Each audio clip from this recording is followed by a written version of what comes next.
that's a card that I think, if played correctly, could do, between 1.7 and 2 million pay-per-view, but is because Damn. because when was the last time you saw um two big international stars in their prime, either champions currently or former champions, be this dominant?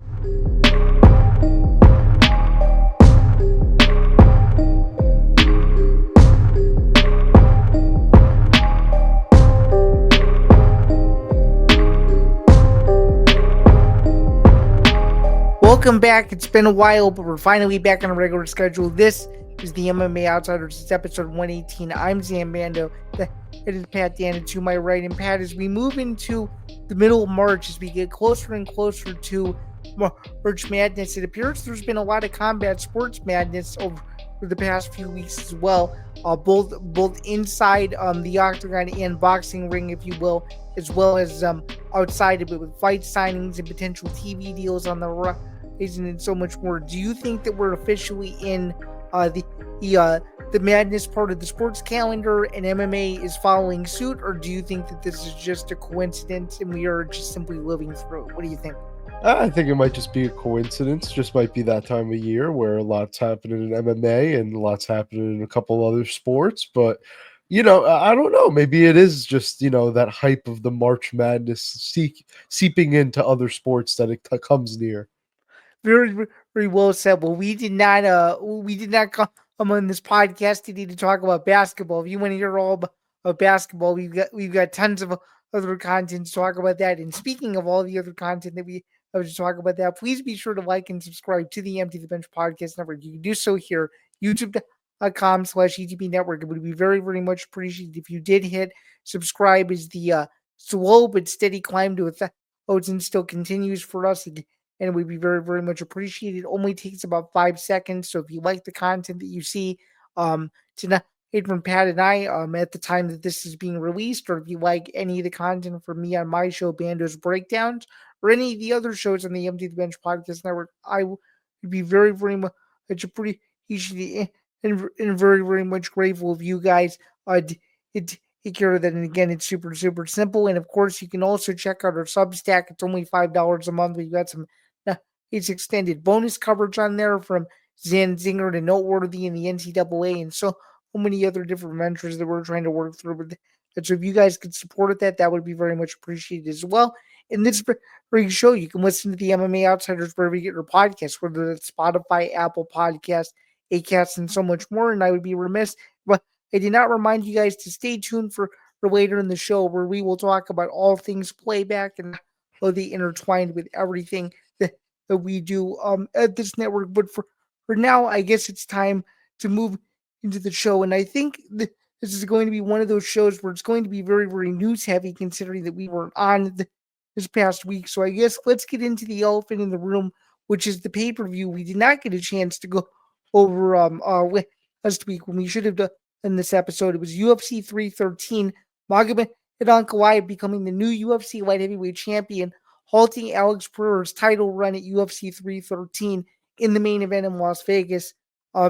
You were in the middle of rewatching this fight before we came on, but you were able to see it live. What did you think of it? No, I thought it was. I know a lot of people were upset.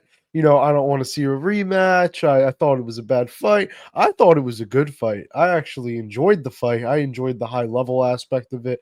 And honestly, just the anticipation. I don't know if it was just all anticipation in the moment or whatever, but just waiting for this fight and then actually seeing it slowly play out over the course of 5 rounds. Like, it was very nerve-wracking to me. And I know a couple of my friends felt the same way, because we were all sitting there throughout the fight just kind of biting our nails, like, oh god. I thought it was fun, though. I thought it was an entertaining back and forth. I thought that it was a good decision. And I did think that it was a fun fight. I really did enjoy just seeing these guys fight over 25 minutes, and I'm looking forward to seeing it again.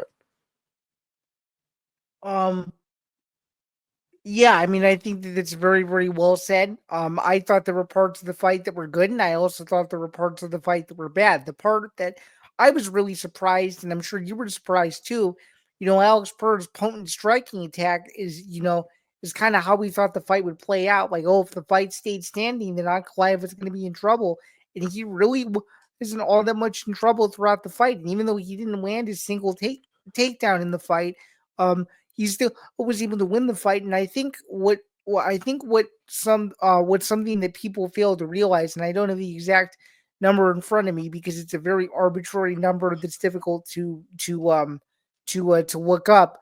But just to even constitute this, like I think the control time against the cage is something that I don't think people are giving Ankalaev a lot of credit for. I mean, if you look at Pereira's other fights, you can't say that Khalil Roundtree really gave him too much trouble against the fence.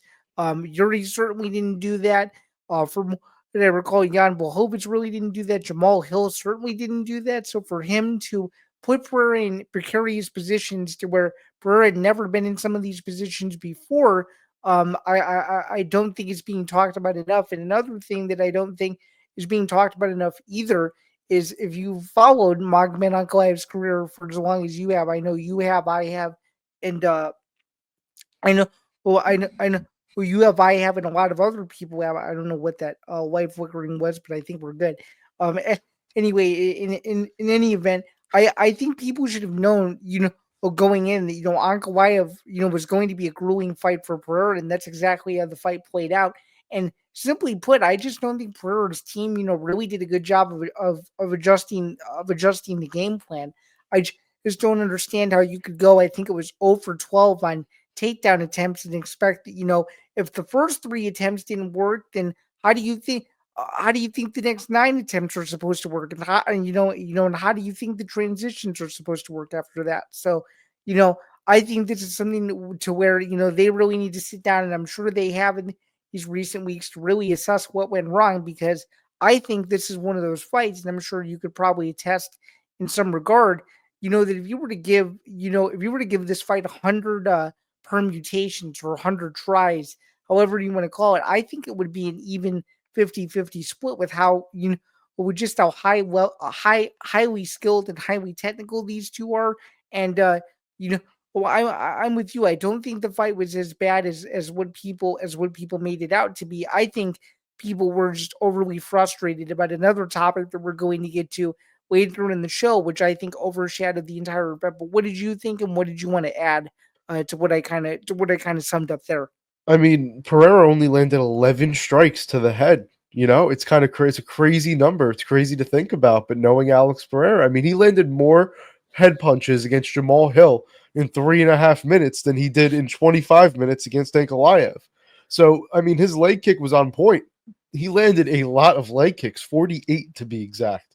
But Okay. that's at the same time, like that just wasn't enough. It wasn't enough to steal this fight for him. He only had, he only had 11 strikes to the head. Like that's such a crazy number to think about. And Like I it's so think, crazy. and I think you just mentioning that, and I'm sure the Pereira fanboys are going to keep going crazy. I mean, don't get me wrong. I was rooting for Pereira to win to in this fight, or I wanted to see him win, but I knew that I was rational enough to where if Ankalaev won, I wouldn't be remotely surprised.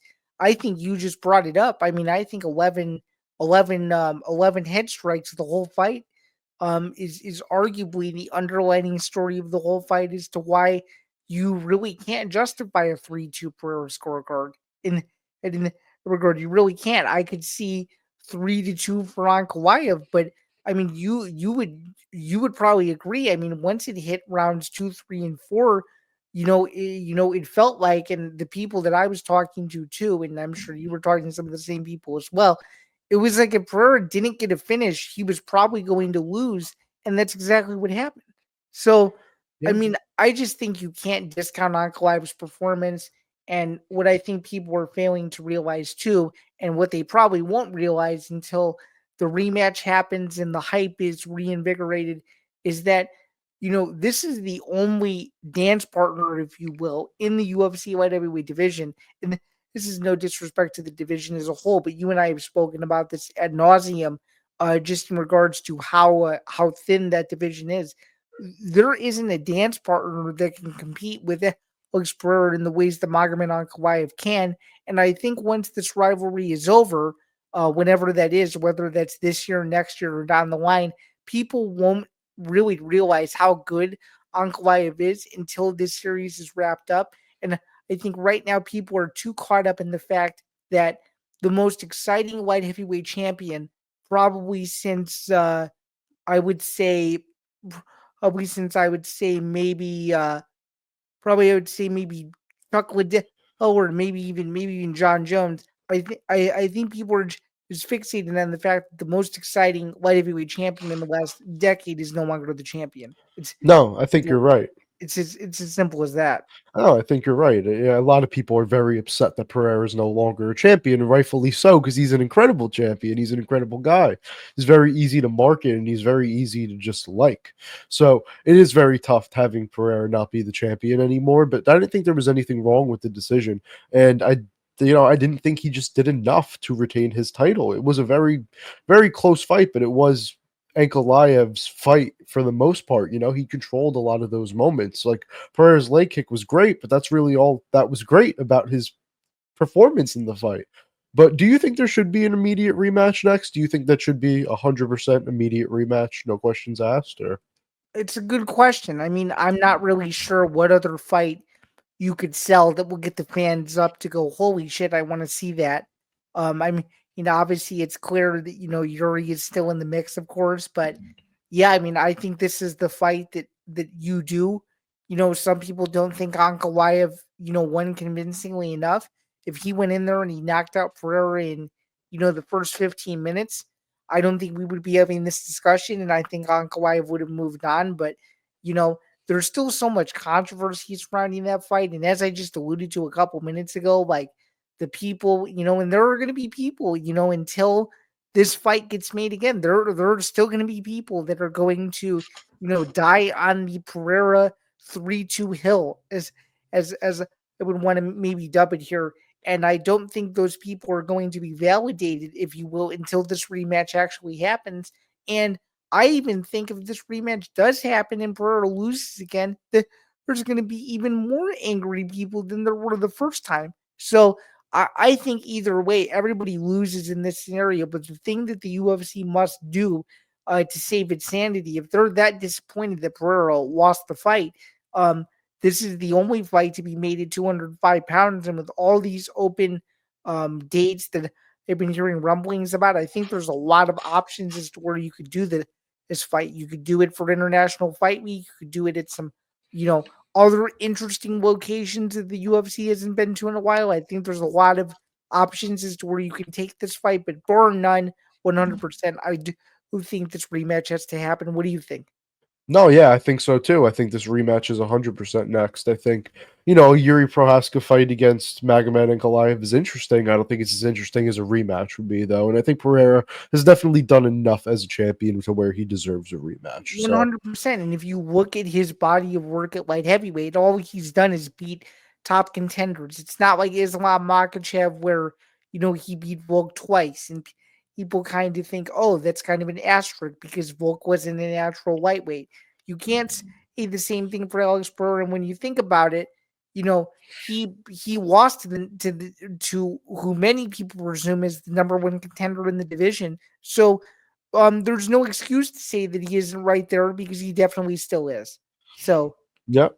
No, 100% agree. and I think that's a perfect segue into the co-main event. We had a last-minute replacement rematch here. Justin Gaethje, Rafael Fiziev. I would argue this was definitely a better fight than the first one, but as I alluded to before the card happened and we did our preview, I thought that Gaethje's pace was going to be too much. I think it absolutely was. I think this was the Justin Gaethje of old. I think he was poised. I think he was confident. I think he was picking his shots well. I don't think he was really letting Fiziev come to him, and he definitely controlled the latter portion of the fight on the outside and kind of did what he wanted to him in specifically in round two. Round three was a little closer, but I was definitely okay with the decision. I think the Gaethje did enough to win. What did you think? I thought it was like the same exact fight as their first fight, to be honest with you. You had Fiziev clearly winning the first round, and then you had in this one you had a close third round. In the first one, you had a close second round, and then Gaethje clearly took the second round in this fight with the big knockdown. I mean, I just thought it was very similar to the way their first fight went, to be honest. I just thought if you swapped the way the second and third rounds went, I thought it was very similar. And I honestly thought it was a great fight. I thought the third round in this one was maybe a bit closer than the first one, but I still thought there was a clear winner. And I thought Gaethje did a great job. They just kind of slugged it out on the feet. Gaethje had the big moments and he had the big power, and that was really the big advantage. And just kind of outlasting Fiziev and breaking him down like he did in the first fight. He did a great job. Yeah, very well said there. And I think there's a lot of questions as to what's next for Gaethje. He said now in I think three different interviews that I've seen that he's going to sit and wait for Makhachev. Do you think that that's the smart play, or do you think he should try to stay active to maybe win one more fight to leave literally no doubt that he is next in line at 155? Because my personal opinion is I think he's done enough and he deserves as much time off as he wants. But what do you think? So my thing is, if you're Justin Gaethje, you can sit and wait for the title shot. Like it's weird because I feel like I want to say maybe another fight. Like I feel like another fight would make sense in terms of like truly deserving it. But he is Justin Gaethje, and he probably could sit and wait for the title shot and just get it. I think so too.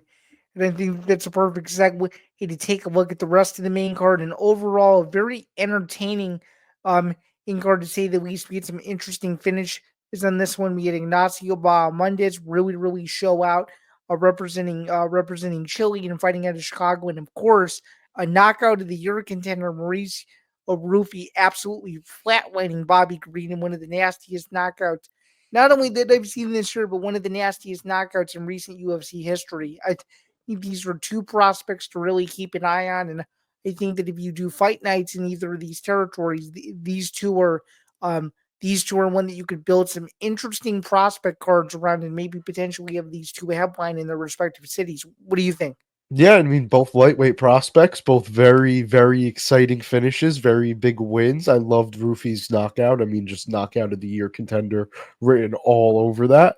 And then Bahamondes, I mean, he retired Jalen Turner. I mean, I guess that's it for Jalen Turner. Very upsetting way to go out. But I mean, I just think it sucks because and I'm sure you'd agree to a certain extent, like he is still so young as to like physically and he came into that fight in great shape. I just wonder if it was if it was just a psyche thing that he just doesn't think he can compete against the best in the world anymore. And I mean, if you look at what his record was going into the fight, like his record wasn't half bad.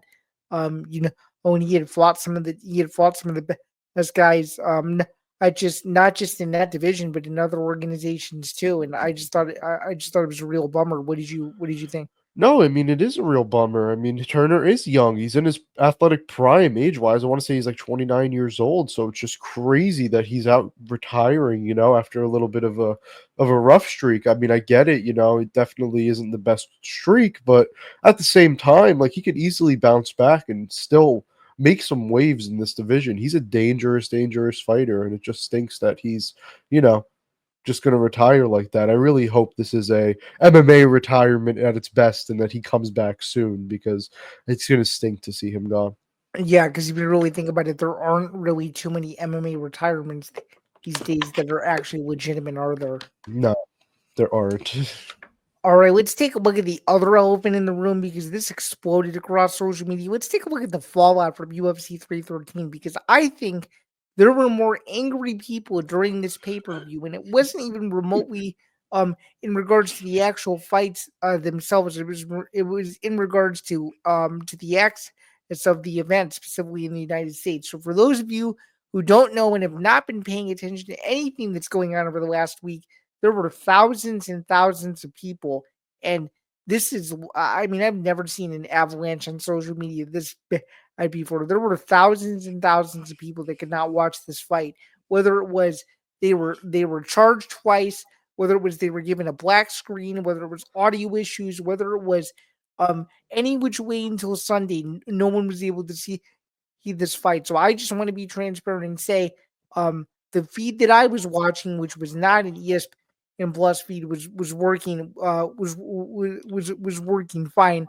Luckily, as I was giggling at all the people that were having issues at the same time. But I guess given how you watch UFC and given that you go over to your friend's house and stuff like that, did you see any underlining issues? Did you see what was going on Twitter, and did you have any issues yourself? Yeah, no, my friend went to buy the pay-per-view and he could not buy the pay-per-view. It was not allowing him to. It kept telling him there was some kind of error and he was like, "What the hell's going on here? I don't know what's up with this." And I mean, yeah, no, it's a big problem, especially with, we talked about this before, but the Netflix deal and potential other streaming services being in the mix for the UFC at the end of this year.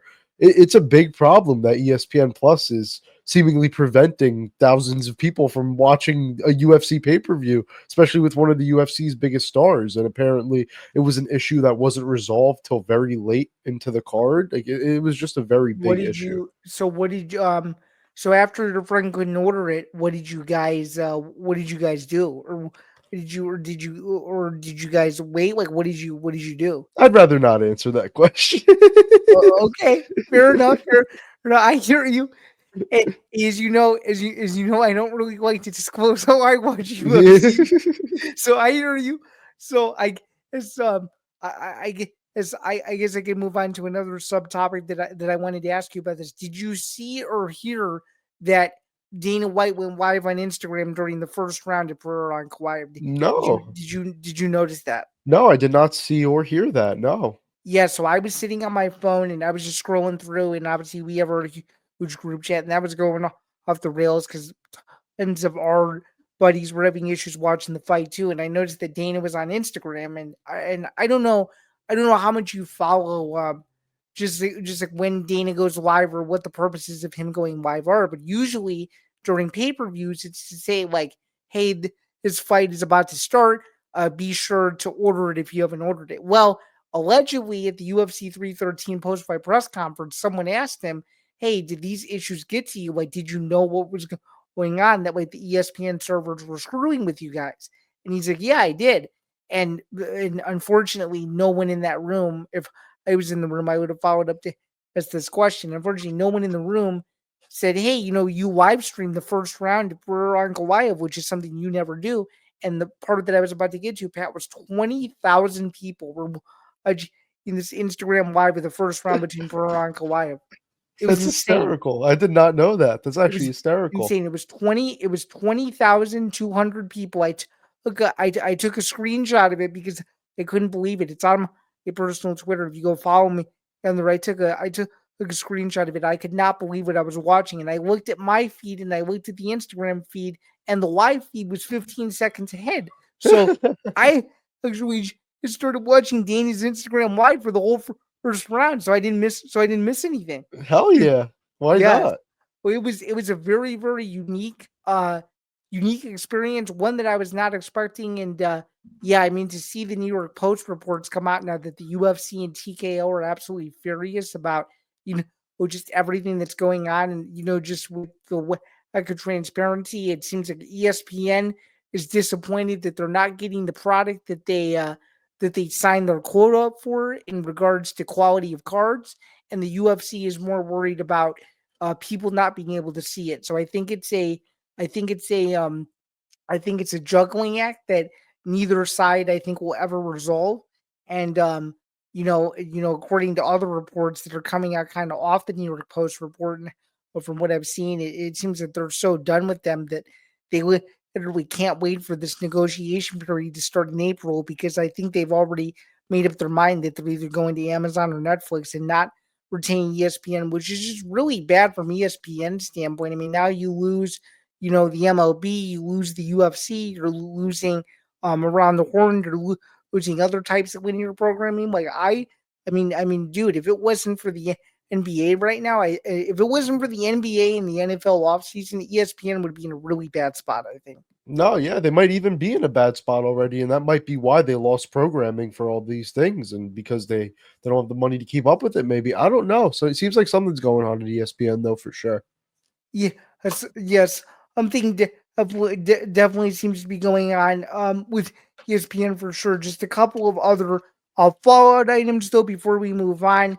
It seems like there's more reports coming out now from Tom Aspinall within the last 2 weeks that the John Jones side is allegedly done in the negotiations between Jones and Aspinall, and now they're just looking for a date and a location.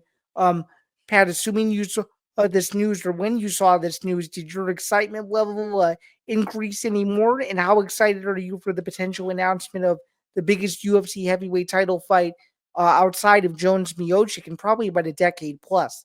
It really didn't. My excitement level didn't really rise anything crazy, only because I'm just like, all right, let's see the fight get booked. I'm already at that point where it's like, all right, let's see this fight get booked. I'm ready for it. Like, I just want to see it happen now. But yeah, no, I mean, this is definitely the most excited I've been for a heavyweight title fight in a very, very long time. Probably since, ooh, maybe Stipe DC one, something like that. The good one that was UFC 226 in 2018. That was a long Yep. time ago, my guy. Yep, that might be one of the this might be like some of the most excited I am since that one though, because it's been a while since we had a heavyweight title fight of this magnitude, I feel like. Right, exactly. Good point. Very, very well said. And I am of a similar wavelength. I mean, there's that one for me that was a good one. There were a couple other heavyweight title fights that I was pretty excited about, but this one, yeah, I mean, I think it is a different billing for sure. And obviously, of course, Jones is the GOAT. And obviously, Aspinall is the guy at heavyweight, that everybody thinks is the scariest heavyweight. And, God knows how, right? So I think if the fight gets booked, it's a big deal. But kind of piggybacking off of, what we were just talking about, the ESPN, I mean, dude, like that's one of those fights where, like, holy cow, like if that fight, craps the bed in America, like that is that's not gonna be good. So No, it's not. and I'm sure that the UFC is just as concerned about that as they are as they are booking the fight. But I digress. One final this topic of discussion here that we really didn't touch on. When would you like to see the Pereira Ankalaev fight happen? At some point later this year, either in the midsummer or early fall. What do you think? I'd probably say maybe like I don't know, like October, let's say, something like Okay. that. Somewhere Okay. around October, August, September, something like that. Yeah, and I know Ankalaev did tease that he wants to fight in Abu Dhabi, so that Abu Hmm. Dhabi card in October makes a whole lot of sense, and it gives Yeah. you the entire summer to promote the fight. Yeah, So exactly. It would make a lot of sense for both sides, I feel like.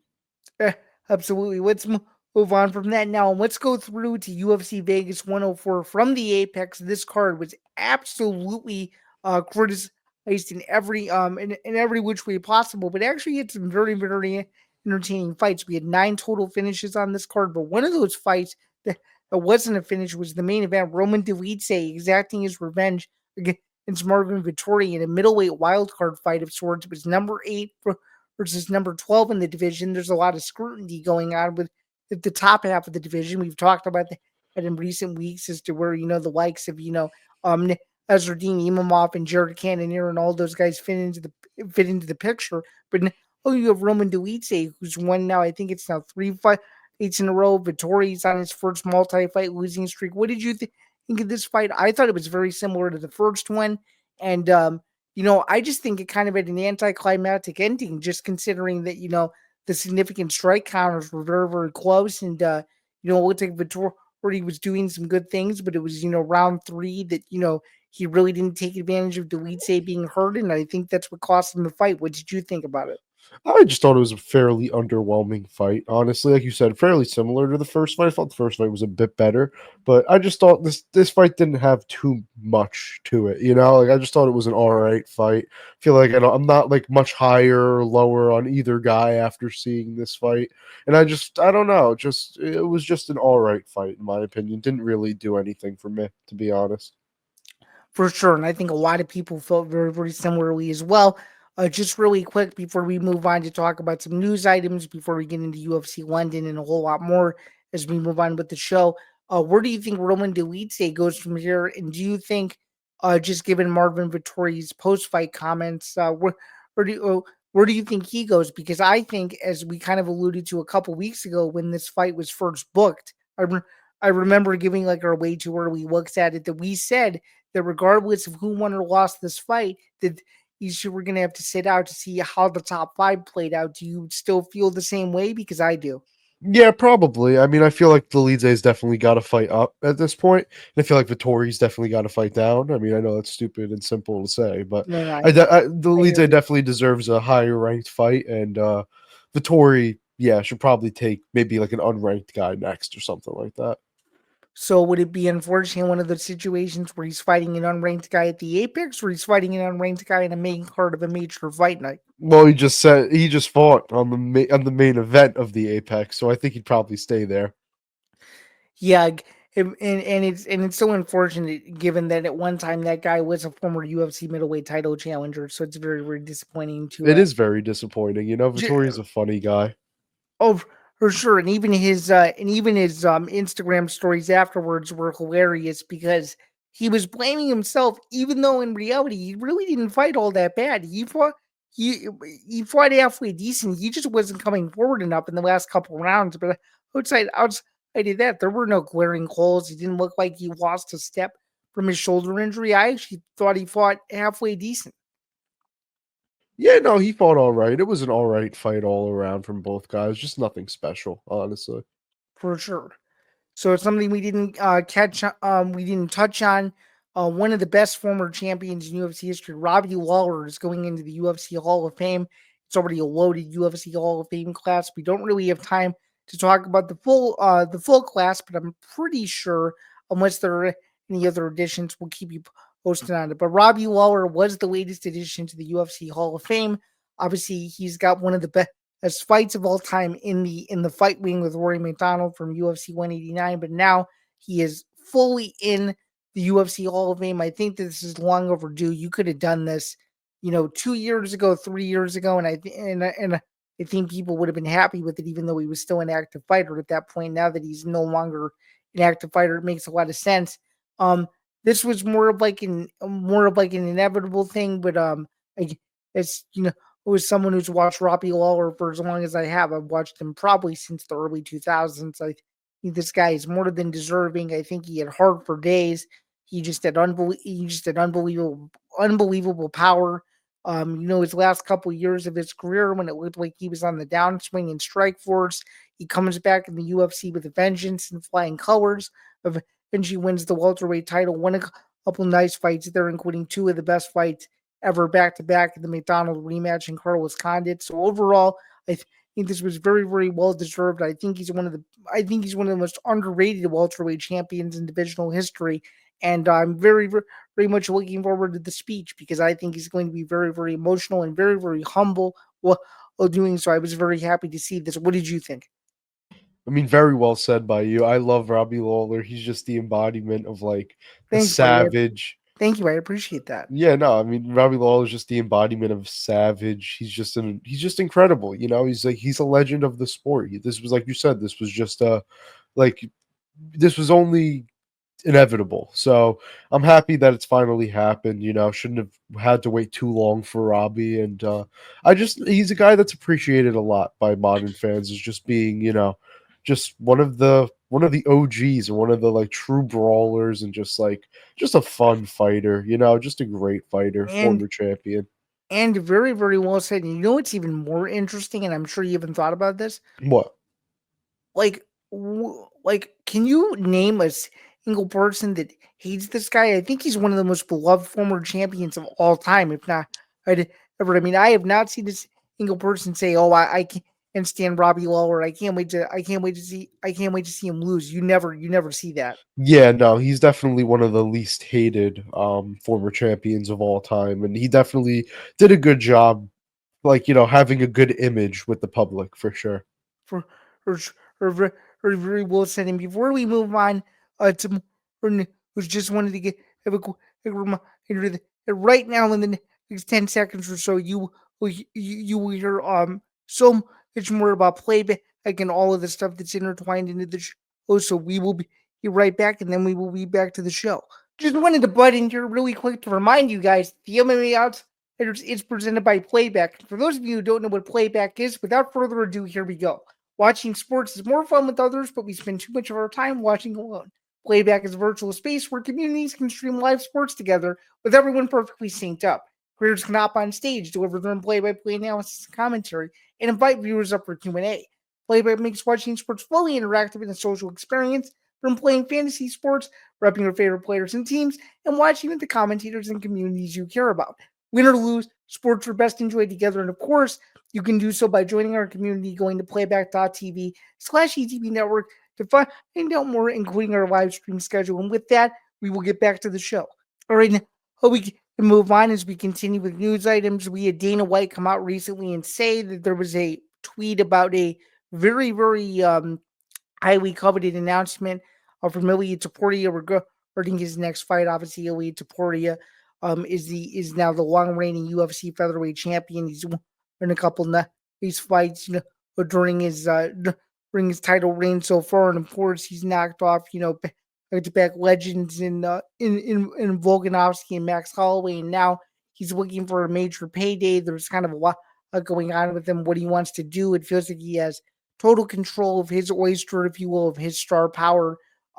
What do you think of the Topuria saga? Do you think it's a little bit overhyped? And then we can talk about the elephant in the room, of course, which is his next fight. Because I think that Topuria has every right to be confident, but I don't think he's earned the keeps, if you will, to call the shots yet. I think he's a couple fights away from being at that superstar level, but I don't think he's at the level of stardom like maybe what a Conor McGregor was in 2015, 16, and 17, but I definitely think he's close. What do you think?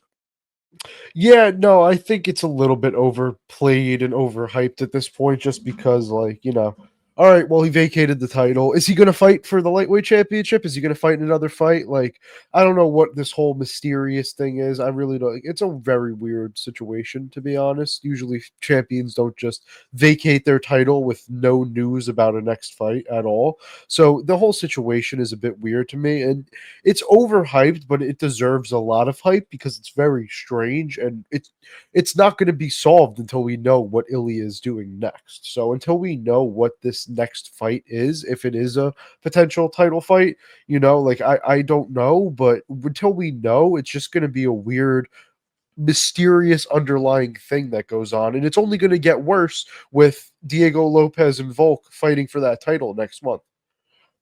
Very, very well said. So I guess in light of that, there's been newer news. I think it's from a Russian outlet, TASS Sport or something like that.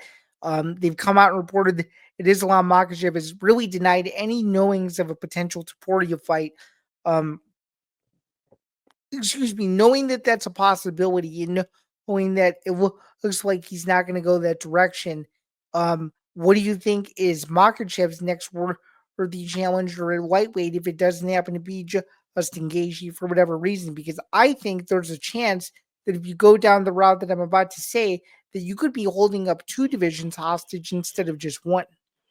No, very possible. And I honestly think that it's the perfect time for Ilia to move up and to fight for the title. It's either going to be Ilia or Justin Gaethje, in my opinion, because not a lot of other people deserve it. I mean, obviously Arman deserves it the most, but he messed up his shot, and now it's not looking like he's going to get that. So it's going to be some kind of three-way thing there with Arman, Gaethje, and Topuria, in my opinion. Maybe Charles in the mix too. I really don't know. But those three are going to be in a mix where like two of them are fighting and then the other one fights Makhachev. And I'm not sure how they're going to pick who does what. Might as well just pick it out of a hat at this point. You'll probably get a more reasonable answer, but I really have no idea. Can I tell you what I think is going to happen? Yeah, go ahead. I think we're going to get Arman versus Oliveira, the rematch that we never got a chance to see. The fight that had a lot of question marks behind it, and I think it's going to be a contract waiting game between Topuria and Makhachev, and whoever declines doesn't get the fight, and whoever accepts, assuming the other side doesn't agree, is going to fight Gaethje, and then they'll play it out from there. So after X, meaning after Makhachev and or Topuria finally compete and figure out the whole Gaethje situation, then we can figure out whether or not Makhachev is still going to be next in line for either one, because I just think, as you said, picking it out of a hat may be the most logical thing to do. But that there are going to be those MMA critics online that whatever the UFC decides to do, people are still going to be pissed about it. Hell yeah, So of course. let me just do this. If you were an armchair matchmaker, if you were Sean Shelby, if you were Mick Maynard, if you were Hunter Campbell, what would you do? I'd probably just make Ilia Islam, to be honest. Try to make Okay. it easy and just make the fight now. Get Okay. it out of the way. But I don't know, because there is an argument that Ilia doesn't deserve it. I really don't know. That's probably what I would do, though.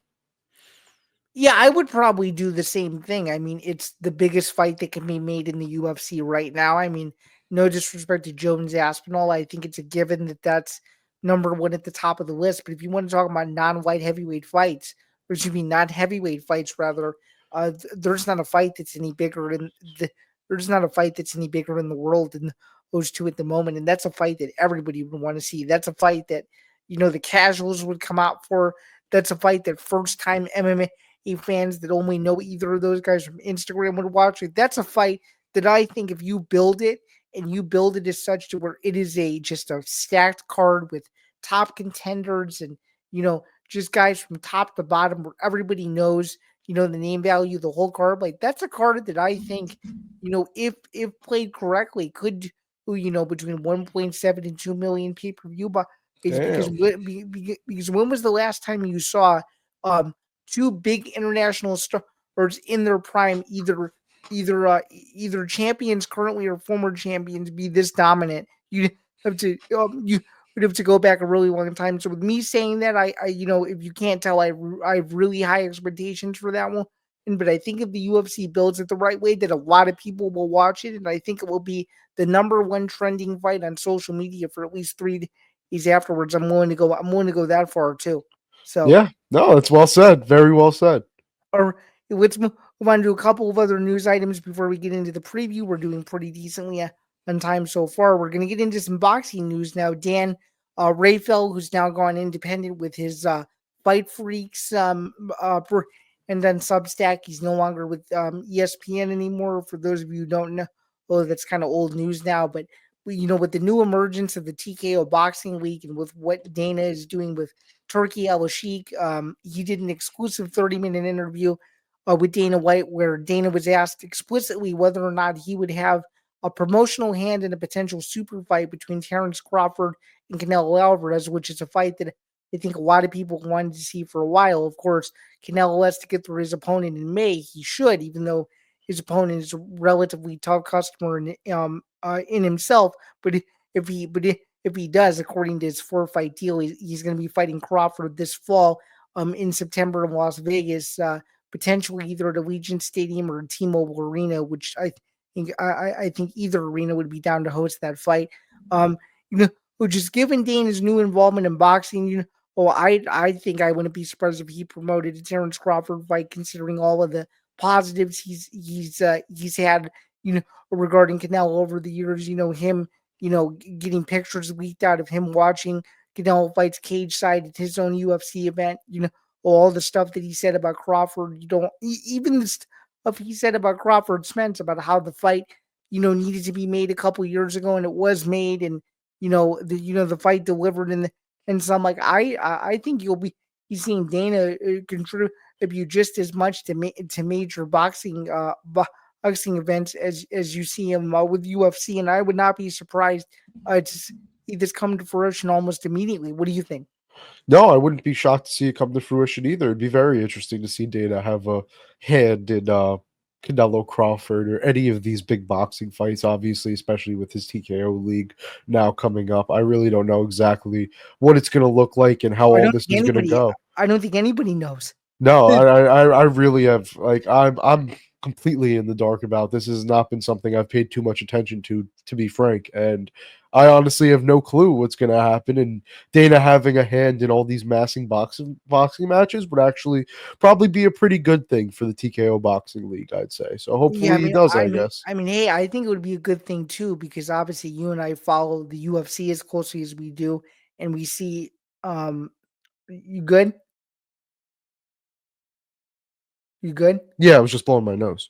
Okay, cool. I'm or I can pick up where I was. But anyway, with what I was saying though was, that's one of those where I just feel like I, I just feel like, yeah, I mean, if they can use, oh yeah, that's what I was gonna say. If they can use UFC promotional tactics, and if they can put, together promos, in a kind of UFC flair, if you will, to where fans can just get as excited about a boxing match as they can a UFC fight. Like, really, that's all you need is kind of that. It's kind of that pay per view based formula that they built for years with how well their promos are done and stuff. And I think you have a chance to have a very, very, very lucrative business from a promotional standpoint. I think it is. I think it is a chance to be unbelievable. And given how Dana was able to build the UFC from essentially the ground up after after Zuffa was founded, um, and I know this may sound like a controversial opinion, or just given what Dean has kind of endured, and who he's kind of pissed off over the last few years.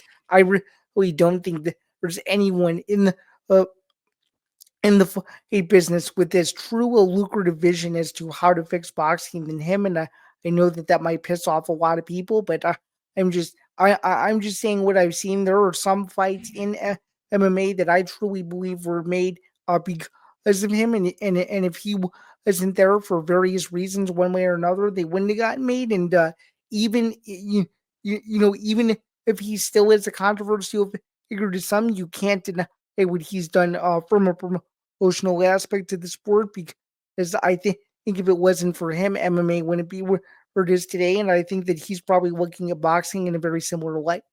Yeah, no, very, very sure. For sure. And speaking of the UFC and the current state of it, there's been a lot of speculation online that the UFC is slowly dying horrible death, unfortunately. So the question that we're trying to answer is the UFC's product watered down? Whether it's pissed off fans, whether it's some boycotting saying that they won't watch the UFC for an extended period or they won't care about it. Um, I have thoughts in this, but I'm gonna let you say your 2 cents first before I reply, because I think my answer is going to be slightly longer than yours, but I'll let you go first. Yeah. Okay. So is the UFC's product watered down? Yeah, slightly. Like watching this card this past weekend, it's hard to say it's not. The pay-per-view was all right, it was solid, but that even then, like, like the Lucindo Lemos fight was like just a big mess in the middle of that pay-per-view. And it's just it's definitely been a question that can be asked. If people have definitely been getting upset. The Apex has been a big controversial topic in its own right, just how many fights they have at the Apex and how they feel like they don't need to impress fans, they don't need to do this and that. So I do think the UFC's product has been watered down a bit. I don't know how much it needs to be an issue before they actually do something about it, or if they ever will do anything about it. Oh, But are you saying to decrease the number of Apex shows? yeah, that would be my start to a solution, I guess, would be to, maybe move away from the Apex, which is something it doesn't seem like they're going to move away from at all. They're just going to be doing renovations there and trying to make it bigger and bigger, which kind of stinks, but Well, not only I don't know if I'm pulling back the curtain here a little bit.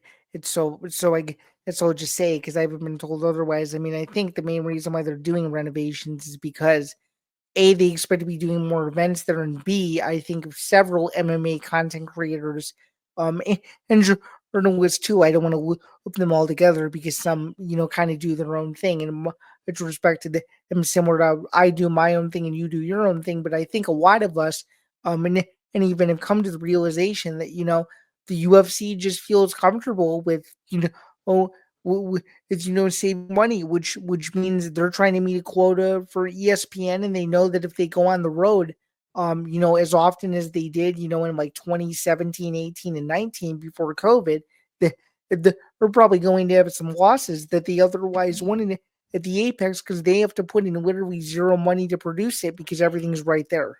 So okay, yeah. I I mean, mean, and I mean, I think that's part of the problem, but I could understand the frustration aspect of the viewer. I mean, I'm just going to be transparent. Like, when I went to the Apex for the Rafael title fight, I had an absolute blast. I think it was because the intimacy in there was very good. Everyone was extremely nice to me. My seats were awesome. You know, you could hear every punch, every kick, every knee, every elbow, every transition, etc., etc. And I think it's different watching it there in person because that's the only thing you have to focus on versus, on TV, it feels like you're watching a fight and there's not really a background. You could easily, flip the channel and watch something else. But when you're there, when you're there intimate and you're seeing it in person and you're watching the fights happen and I think a lot of people, complain about the Apex pacing, but dude, when I was there, it felt like we were going fight after fight after fight, and before you knew it, the main event was about to walk. And sure enough, I realized I'd only been there for about like 4.5 hours, and I'm like, shoot, this card's over. So I just think it's a very very different experience. So as someone who's been there in person, I'm not going to say I 100% hate the Apex. I think it's more of like a 60-40 relationship for me, given that I've been lucky enough to go there once. I think if I had never been, I would have a different I would have a different mood or a different feeling about it. But I will agree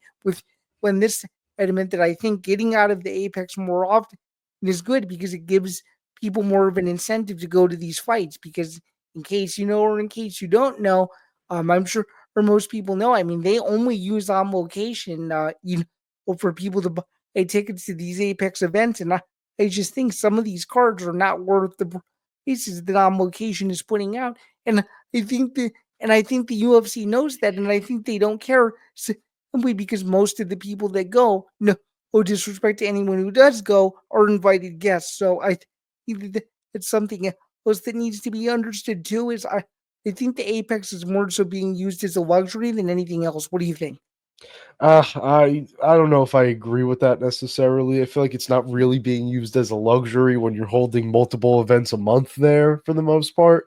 So that's why it's just kind of like I don't know, like it's a weird situation in general because I understand why they're doing it, but at the same time, I understand why it's not optimal for viewing purposes and why people are pissed off about it. It's a tough situation, but I really don't think it's anything is going to change in the near future unless something changes significantly in the UFC. I don't think much is going to change with the Apex. Fair enough. And just to kind of hit on one more point before we move on to the into the show. We only have a couple minutes left, but I wanted to get this in before I forgot. A lot of people seem very very concerned. Just in regards to the pay per views that are coming up and some of the fights that we currently have on them. Um, do you think that even with all of the ESPN Plus issues, that the pay per views are still delivering big fights, and or do you think that that's something the UFC should worry about, or do you think that their pay-per-view model, what they're currently going through right now, is a major concern and that they need to look at before they move on to Netflix, Amazon, or another partner? Oh, I think that I think that these are serious issues that are going to definitely make their way to the negotiating table during contract time, and I think it might play the factor of the UFC potentially leaving ESPN or not, which is just crazy to say because you know how happy Dana was to finally get on ESPN in the first place, but it feels like that relationship has definitely strained a bit over the course of time, and sadly, it doesn't look like that's going in the right direction at all right now. Yeah, I mean that's very well said. I just to keep it brief here, because I know we only have a couple minutes left.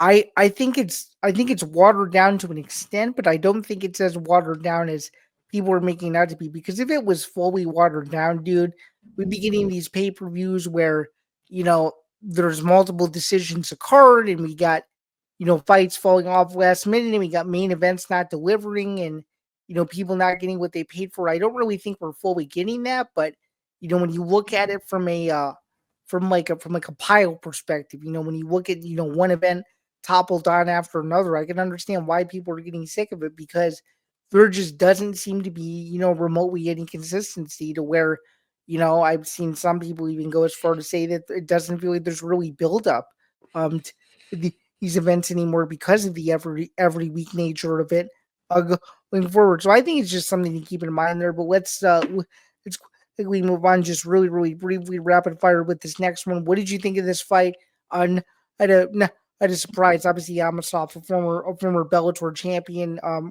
Curtis Millender, no disrespect, but not the same Curtis Millender we saw several years ago. Just really quick, your brief thoughts on this fight that was moved from Chicago to Philadelphia on a little over a week's notice, and I'm just going to keep it very simple. I do not think it delivered in any sense of the word at all. So I just wanted to bring this one up very quickly because I felt like it was a very easy UFC setup fight. It just feels like, when do you see a regional fight get moved from one card on one side of the country to another place like that on a week 1 week's notice? You never really see that. Like It's weird, isn't it it? was very weird, and I think it's because the UFC was just basically on the verge of giving Amosov a contract, but didn't want to do it off a loss. So they wanted him to fight desperately. And when he couldn't fight in Vitality, they moved it over to CFFC and said, "Screw it, we're doing it here." So I really just think that this was just a very clear and easy setup fight to get Amosov in the UFC, which I like. I really want to see Amosov in the UFC, so I really don't mind it too much. But I just wanted to bring it up because it feels like this was what we needed from Amosov for him to get into the UFC. Yeah, I could definitely see that too. It'll be interesting to see where he goes from here. Obviously, he's been an MMA veteran for a long time, so to see him at the next level and to see him at the highest level of the sport would make a whole lot of sense. So Yep. let's move back over to close out the show. We have UFC London this weekend, a very interesting start time, 4 Eastern, 1 p.m. Pacific in the United States. Main event. It's not the original main event, but we will get a hometown flair. Leon Edwards takes on Sean Brady, a must win for both of these guys. Is what are your thoughts on the fight, and and who are you picking? Because we might it just will end up having a similar pick, just given just given kind of the stakes going in and what we have. Yeah, no, I mean, this is an interesting fight for sure. Obvious striker versus grappler matchup. It's a very interesting matchup for Edwards, too, after losing to Bilal Muhammad, who a lot of people feel has a very similar style to Sean Brady. I know Sean Brady just got that big win for over 5 rounds against Gilbert Burns. That was an impressive performance. I don't know, though. I feel like Leon's going to be able to get Brady out of there at some point, or maybe just outclass him over 5 rounds. I just feel like Leon's level of striking is a bit different. And I do want to say his grappling defense should be good enough to deal with Brady, but you never really know because I do feel like Brady is a stronger grappler than Bilal is, just grappling wise specifically. So it is pretty interesting to see, you know, it will be interesting to see how Leon can deal with that. I'm very interested, and I really don't know. I do think Brady being the favorite makes a little bit of sense, but I just don't want to count Leon Edwards out here. Yeah, there's not really much more I have to add except the fact that it's hard to pick a guy against a guy who's a former champion and B is fighting back in his home territory again. I just think this is excuse me. I think that this is just too short notice. Asking a guy to go to enemy territory, I think it's too tough of a task. Brady may win one round or so. I actually do like Leon Edwards to win a decision. I think this is a must win for both guys, but even more pressure on Edwards, considering that he just lost his belt. He wants to stay in that upper echelon as we wait to see, what happens with the Bilal Muhammad JDM fight, what happens with Shavkat Rakhmonov and a bunch of other guys. I think this is a must win for Edwards, and I think that he'll go and he'll show out in his home country. So I would agree with you. And then just very, very quickly on the co-main event, very exciting fight. We got a former champion here in Jan Blachowicz against a rising contender in Carlos Ulberg, who seems to be knocking everybody out these days. I Yeah. think this is just too big of a step up in competition. I think that Blachowicz is still one of the best light heavyweights in the world, and I actually like him to win via second round TKO. Wouldn't be surprised if it went in the other way, considering that Blackjack has power in both of his hands, but I just think overall Blachowicz is the better fighter, more technically sound, and obviously has more UFC experience. What do you think? I'm worried about Yan coming off of the surgeries he's coming off, to be honest. He's had back to back bad shoulder injuries on both different shoulders. That's And I feel like this is just a fight that where the UFC clearly does want Olberg to win and get that step up. I don't know if he will. It's tough because Yan is just such a tough guy. But I think I am gonna lean with Olberg here. But I wouldn't shock me at all if Jan Blachowicz gets this done. I would say Jan maybe a year or two ago I'd probably pick, but after the surgeries and just everything he's been through, it's just gotten tougher to choose him in a fight like this against a young guy with real power like that. For sure, I'm gonna slightly disagree with you in the hopes that Blachowicz is 100%. And again, I think he gets it done, but I do think that Ulber gives him one of the toughest fights of his career. That's going to do it for another edition of the MMA Outsiders. I'm Zain Bando. He's Pat Danna. And before we get out of here, just wanted to quickly remind you to please listen to the MMA Outsiders wherever you get your podcast. And of course, as we've alluded to a couple of times on this show, the MMA Outsiders is presented by Playback. For everyone here at the network, from myself and Pat Danna, we hope you have a wonderful rest of your week. We hope you enjoy UFC London and all of the other happenings taking place in combat sports. And we will see you guys next week. Have a good one, everyone. Have a good one, everyone.